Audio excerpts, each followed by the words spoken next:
মাশাআল্লাহ, দেখুন কত সুন্দর হাঁসের বাচ্চা। এগুলো নাকি তারা ডিম কিনে তারপর ফুটিয়েছে আল্লাহর অশেষ কুদরতে। তো যাই হোক, কিছুদিন আগে গিয়েছিলাম আবারও সবজির লোভে বাড়িতে।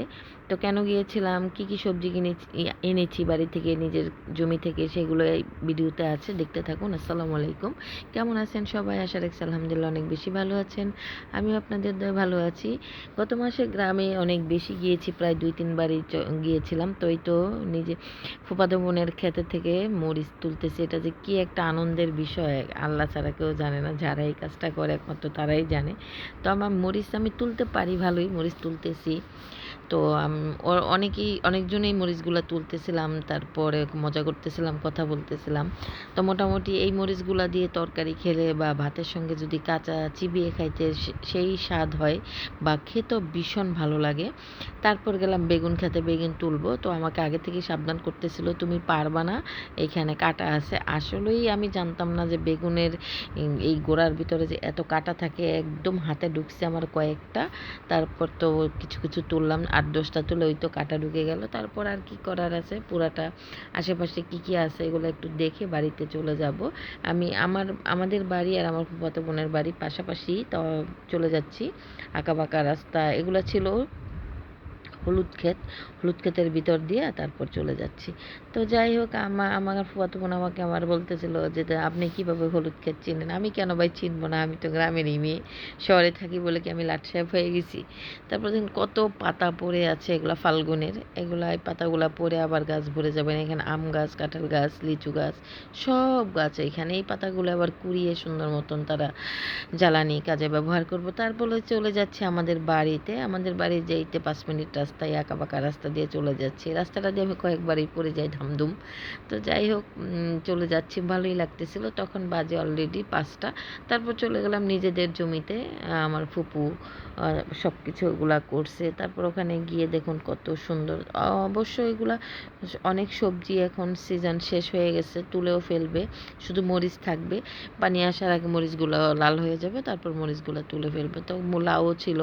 তো যাচ্ছি, জমিতে গেছি আগেই, মানে যাচ্ছি না, মানে আমি নিজ দিয়েই গিয়েছিলাম জমির ভিতরে।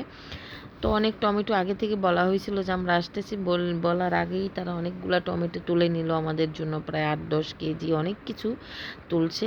ওগুলো আমি আসলে ভিডিও করতে পারি নাই। দেখা যায় টমেটো তুললো প্রায় 10-15 কেজির মতো।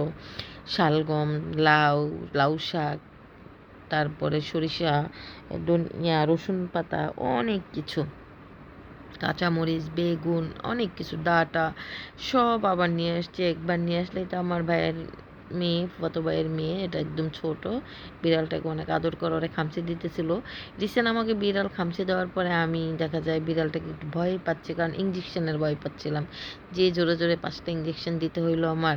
তো যাই হোক, ও আমাকে বলতেছে না আমাকে কামড় দেবে না, আমি আবার দুষ্টামি করতেছিলাম। তো আগে যখন গিয়েছিলাম তখন ওই ধানের চারাগুলা মাত্র বুনতেছিল, এখন দেখুন কত সবুজ হয়ে গেছে আলহামদুলিল্লাহ। এই কিছুদিন পরে গেলে দেখা যাবে একদম সোনালি ধান, কত সুন্দর। এখন আর যাওয়া হবে কিনা জানি না। তারপর বর্ষা চলে আসবে। এগুলো হচ্ছে আলু ক্ষেত, এই আলু মিষ্টি আলু হবে, এই রিসেন্ট তোলা হবে। তো তারপরে এই যে এখান থেকে অনেক ফসল ফলা দিয়ে এখন আস্তে আস্তে সব বিলীন হয়ে যাবে, শুধু কিছু ডাটা থাকবে, এখান থেকে বীজ হবে, তারপর দেখা যাবে আগামী বছরের জন্য রাখা হবে। এই তো লাউ ক্ষেত, তারপরে মিষ্টি লাউ, এগুলো সব কিছু হবে বা হচ্ছে, একটু একটু খাচ্ছে, যাবে 1-1.5 মাস এরকম চলবে। এই নিজের জমি থেকেই চলা যায়। বর্ষার সিজনে গেলে দেখা যায় তেমন কিছু আর এখানে হয় না, পানি আর পানি, অথবা পানি থাকে। করলা থেকে শুরু করে এমন কিছু নাই যে আমার ফুপু লাগিয়েছে বা সুন্দর করে জমিতে সব চাষ করছে। মাশাল্লাহ মাশাল্লাহ, এত কিছু হয়েছে। আমরা 2বার গিয়ে গাড়ি ভরে প্রায় 15 দিন মতন বাজার সবজি লাগে নাই, এত কিছু এনেছে। যদি এরকম যাওয়া হয় তাহলে আনা হয়, কারণ এত দূর থেকে যতই হোক গাড়ি ছাড়া এটা সম্ভব না। তো 2বার যাওয়াতে খুব অনেক কিছু আনতে পেরেছি। এবার অনেক সবজি খেয়েছে আলহামদুলিল্লাহ জমিনের। তো তারা আস্তে ধীরে করলা তুলতেছিল। আগের দিন নাকি 5 কেজি, একটু একটা গাছ থেকে দিন নাকি 5 কেজি সেলও করে ফেলছে। তো যাই হোক, আমি দেখতেছিলাম, আমি বেশি আনি নাই, আমি হাফ কেজির মতনই আনছি, বেশি খাবো না আমি। তো আমি আবার দেখতেছিলাম, বলতেছিলাম কোনটা পোলাওর চাল, কোনটা চিকন চাউল। তো যাই হোক এগুলো দেখে ভালো লাগছিল, মন ভরে যায়। এটা একদম আমাদের বাড়ির নিচে থেকে দাঁড়াইলেই সব কিছু ওগুলো সুন্দর দেখা যায়, তো ভালো লাগছিল।